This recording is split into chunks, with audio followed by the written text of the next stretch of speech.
I think tonight is the first time in a while that I've had something that's appropriately a pregame show in the older fashion. Let's see, what have I been doing? See, I've been getting nearer and nearer to finishing this Sanctuary by William Faulkner, which is a lovely book. The man can write. It's amazing. It's astounding quality work, and he manages to strike a balance between it's like there are several different genres wrapped up in there. Crime, murder, mystery, and something that is akin to horror, I think, in a way that would resonate with the sort of like fear of ruralites that you sort of see in games like Resident Evil 4, Texas Chainsaw Massacre, and these other things. And it's also, I think if you were to transport that novel into a modern day setting, I think half of it would be in, I don't know, like a meth lab or something. It's basically back during Prohibition when bootleggers were, making shine and selling it, and with a lot of the risk involved in that kind of lifestyle. So so there is a lot to it that feels contemporary, even if the specific details are in a different time. But a much less dark or serious piece of media that I have to share. I have been watching. Well, I've fallen in love with Lucha Libre over the past several months, and am greatly enjoying its performance and also its mythology. In particular, I don't think that you can really get into the mythology or history of Lucha without knowing El Santo. This is a little box set of Santo's first two movies, and I've been watching these, and the imagination on display and the styles of storytelling. Evening Swimmy, it's good to see you. I think you will enjoy what I'm about to share.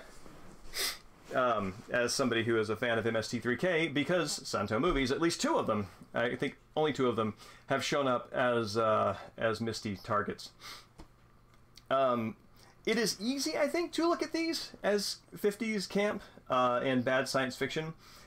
There is a lot to the storytelling that is frankly novel, and that I think that could stand to be borrowed from in some compelling ways. Let's see, let me get the chat up here and that, and I'll show you what that means. So yeah, so here we go. Santo contra el cerebro diabolico. I think I'm pronouncing that right.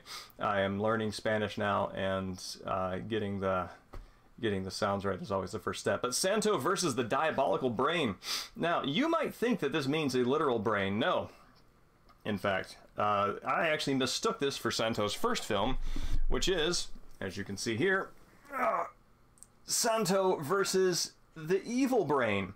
Now, the evil brain and the diabolical brain are two separate brains. Do not get them confused.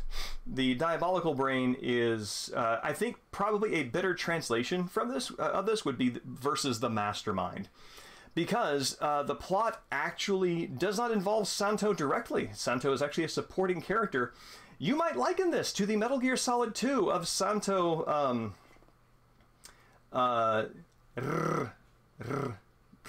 Is it like the? Oh yeah, is it the sort of Latinate roll like in Latin? I think R is called the lettera canina, the dog letter, because you lettera canina. But it's interesting. I think I should probably watch a few YouTube videos to kind of get that right, because when I roll my tongue, I basically, people can do like the W thing with their tongues.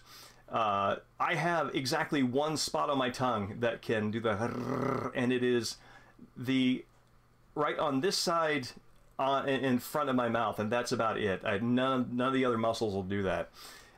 So anyway, Santo versus the diabolical brain. This is kind of the Metal Gear Solid 2 of Santo movies, because like in Metal Gear Solid 2, the premise was you would be the side player to Solid Snake and be seeing what he does on the side. Santo actually takes about 25 minutes to actually show up and is not properly the protagonist of this movie. This movie is about an ace detective. Oh, okay. cool. That's actually a really good frame of reference because I've got that down a little bit better.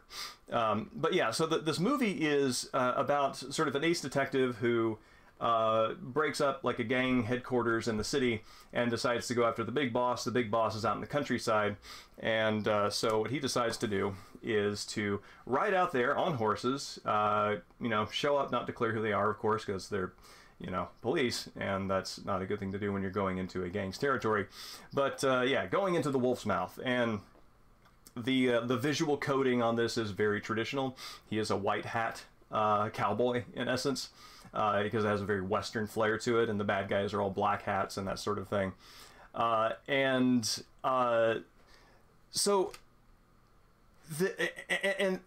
that is the story for the first 25 minutes. You are only introduced to Santo as a part of this narrative at all until the bad guys are rifling through the guy's stuff and they find a watch, which is actually a one-way communicator to Santo's headquarters. And Santo's headquarters, there's Santo in repose in his headquarters. This is what it looks like, Santo's Batcave. And there are, all sorts of golden era of radio, sort of techno phrases being thrown around, like the X-Alpha. But yeah, so it's a one-way communication to Santo, and Santo gets the message as the bad guys are speaking into it, not knowing that it's a one-way communicator, and he realizes that his friend, the detective, is in trouble. So, we'll get that in a second. So yeah, so that's how Santo is introduced. Yeah, he's like Batman. We're gonna see an area in which he's very different from Batman soon. It's amazing. And so then when he is properly brought into the story at, I think, about minute 35, 40, of course, it's through wrestling. Every Santo movie has at least one wrestling match. And sometimes there are two. There's one wrestling match to establish that Santo is in fact a wrestler, which, of course, if you don't know that going in, you will know. And then there's usually the second match where I've watched like 8 of these movies by now. I am obsessed. The second match is always where the bad guys try to kill him in the ring, right? That sort of like greatest insult to get him on his own turf. So he beats this guy in wrestling, and this guy is actually a return player, not always as a villain, but as a wrestling partner. He's showing up in Santo versus the Martians right now. And importantly, this movie has it is in love with brawls. And by brawls, I mean 4 or more guys just going crazy, duking it out, throwing furniture, destroying everything, wrecking the room. There are no fewer than 1, 2, 3, 4, 5, 6 different brawls in this movie, and these brawls are not small affairs. These are given like minutes of screen time. 2 of these brawls occur with very little explanation or justification for their length before Santo even shows up. And obviously it's there for the spectacle, right? Because it's fun. You want to see a Western movie. You want to see people get thrown through windows and stuff like that. And so that's what it's there for. But what kind of elevates it is the fact that there are so many and they last so long. It's the sort of thing that you just would not see done in a movie now. And that is what makes it exquisite, because it's fresh in that way. As Santo begins to enter the story, he is, of course, he is showing up as the backup, right? The emergency guy. And so when the good guys get captured, Santo becomes Santo Snake. Actually, that is actually a very Metal Gear Solid 5 looking destroyed background there. But Santo Snake approaches the guards, sidling up, peering around corners, sneaking along, peeking out. Bonk. It's great. He's got his mask and he's wearing just his cape and his tights, and he's like super stealthy. And this is not the only sneaking sequence. What's this? Peek. I love it. It's like, you know that your life as your career as a grunt henchman has either hit its peak or its low when you yourself are this guy getting knocked out. There's one thing to be a genome soldier getting knocked out by Solid Snake. There's another thing to be this guy and get taken out by a pro wrestler. Oh, the cape is not a liability at all. The cape is never a liability. None of the people that Santo brawls uses it. It's amazing that he has that ability. And of course, the good chest chop, conk, he's down. No, it is. It's like this right here. This. Nothing. Santo. Nothing. Santo. It's great. So he knocks this guy out, and this is where he differs significantly from Batman. What's that sound? The rustle of a cape. Evening, Dan. It's good to see you. One of the climactic battles of the movie. There are two climactic battles. Both of them brawls, as you might imagine. The good guy detective gets taken out. They take him out in the middle of the wilderness. They're gonna shoot him and throw his body off a cliff. And so you see the villainous henchman, sort of mid-grade henchman, a little too cocky for his own good. And who shows up but Santo, who has a sequence where he rides up on a horse, and it's a long sequence of clearly there's like a car or something driving in front of the horse, and he's just galloping, and his cape is flowing behind him, and it's great. But Santo shows up and does a number of excellent wrestling things here. You can see after having punched a few guys, hut, hut, hut, crunch. You got to imagine being an extra on the set. I mean, a lot of the guys who are extras who get smashed like this don't look like they have luchador physiques. And the thing about pro wrestling is your strength, your performance ability. Basically, your career is going to last as long as you know how to take a fall. And so I really wonder if Santo pulls punches more than usual in these, if these extras are not necessarily trained for that. Maybe they're special stuntmen, I don't know. But yeah, here's another thing where the good guys... So just to get an idea of how this is set up, the guy on the left who's standing up in sort of a half crouch has taken one of the henchmen, put him in a headlock, and bent him over so where his back is parallel to the ground. The other good guy has gotten down in a horse position so Santo can run, springboard off his back, springboard off the henchman's back, and tackle four guys. Boom. It's amazing. This is incredible. The fact that there is a world where pro wrestling is the superior fighting art is just it warms my heart. But so, Swimmy, this is where Santo differs from Batman, because Santo is apparently cool racking up a body count. Evening arc. So this is all taking place on the edge of a cliff, and Santo, as you can see here, has one of the henchmen lifted up. Goodbye! He just throws him over the cliff. And this is not the first one. Okay, let's count. 1, 2, 3, 4. 4 bodies. He just throws them over the cliff unceremoniously. And to be clear, I think whenever the bodies hit the ground, you don't see a pile of bodies. You just see all of them hitting this sort of creekside, and there are no more dummies there. The limbs are going everywhere. It's ragdolly. They clearly threw a live mod or a dummy over the side.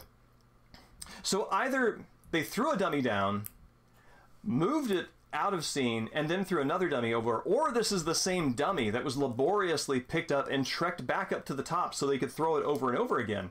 I'd like to think it was the latter. Yeah, Santo and the Treasure of Dracula is very good. Samson versus the Vampire Women is the sort of Americanized version of one of the of one of the agreed upon greater Santo films, and that's an MST3K one. It's got an English dub, which I think makes it more Misty friendly. But so yeah, so Santo racks up a body count, very not Batman. And also something that I cannot imagine Batman doing. Again, this is the superiority of pro wrestling in this world. After an extended chase sequence, the bad guy is getting away in an airplane, the little prop plane that you see there. Santo's car on the far left is a silver car, as you might imagine, because of his mask. He drives up in pursuit, and you gotta admit, if you're driving away on a plane and you're a mastermind and you look in your mirror and you see this, you're probably in trouble. So Santo runs at superhero speeds, catches up with the airplane, and of course grabs it, as you do, and launches over. Can't seem to stop it by digging his heels into the ground. So what does he do? So that's not working out. It slows it down a little bit, but doesn't quite. So he throws himself under that back wing, drags along underneath, finds a post, grapples it with his legs in a wrestling hold. I mean, typically you'd have, I think, like your opponent's like neck where that post is, and uses this pin, this wrestling hold to stop the airplane. There's the propeller. It frequently shows a shot of the propeller burning out because the plane is not moving. It's not visible here in the screenshot, but Santo is, you can see his back is not touching the ground. This plane is trying to move, right? I don't know if somebody's pulling on it or what they're doing, but yeah, so there are two things you can take away from this. One, either that plane is too weak to pull a post up out of the ground, or that post is so strong that that it can stop an airplane from taking off. Either way, obviously Santo is to be credited for the inventiveness and the strength to be the bridge between the two. I just think it's interesting that either one of those two things is really weak or really strong. Centra contra los zombies. Centro contra las mujeres vampiro. Santo en el Museo de Quera. Is that Santo in the Wax Museum? You know, Ark, maybe that's it. Maybe they, or, I mean, I don't know. Maybe they just kept throwing the same guy overboard. You know, once all the limbs break, it's just all the same. But yes, Dan, I agree. I agree completely. The post is not a superhero. It doesn't even have a mask. But so yeah. So, and yes, after all of this, you have to imagine if you were the villain and you're sitting there, what's wrong? And you're just sort of like, wondering what's going on. But yes, so I don't have the image here. I actually think that the image library hit capacity. But so yeah, the good guy comes up while Santo has the airplane pinned, and this is an important thing. He doesn't just stop the airplane, he has the airplane pinned and struggling as he would an opponent in the ring. Boom. And then the detective hero runs up, opens up the passenger door, drags out the mastermind, cuffs him, and Santo doesn't even stick around for any kind of like coup de grace. The last you see of him, he hops in his car and drives away, and he's waving goodbye. So again, this is like the Metal Gear Solid 2 of Santo movies, because Santo is largely peripheral to the main story. He does not change, he does not grow. He is there to kick ass and support the guy who must be the hero. It is, I kind of want, I mean, Metal Gear Solid 2 did this, but I kind of want a game that does this, where it just shifts genres completely. It's not a stealth action game where you're playing as one character than another, but just shifts genres completely, so that the final game that you're playing is nothing like what you started. It's amazing. So, that Super Argo and the Faceless Giants, I'm not familiar with that. Is that another luchador movie? Because yeah, I'm in love with this genre now. I'm watching the Blue Demon movies. I've got El Santo and the Mummies of someplace, I forget the name, but it's got Santo, it's got Blue Demon, it's got Mil Mascaras, and it is a joy. So that said, it's really nice to be back with a 20-minute slideshow of a movie that I liked, and now we can hop into to Hi-Fi Rush. Let's see, how do I get that over there? You know, I think you're right. I mean, if you gotta love your job for what it is, right? And if you don't, I mean, if you're not happy without pinning planes, you're not going to be happy with pinning planes. Santo knows who he is, and that's probably one of the reasons why he can pin planes.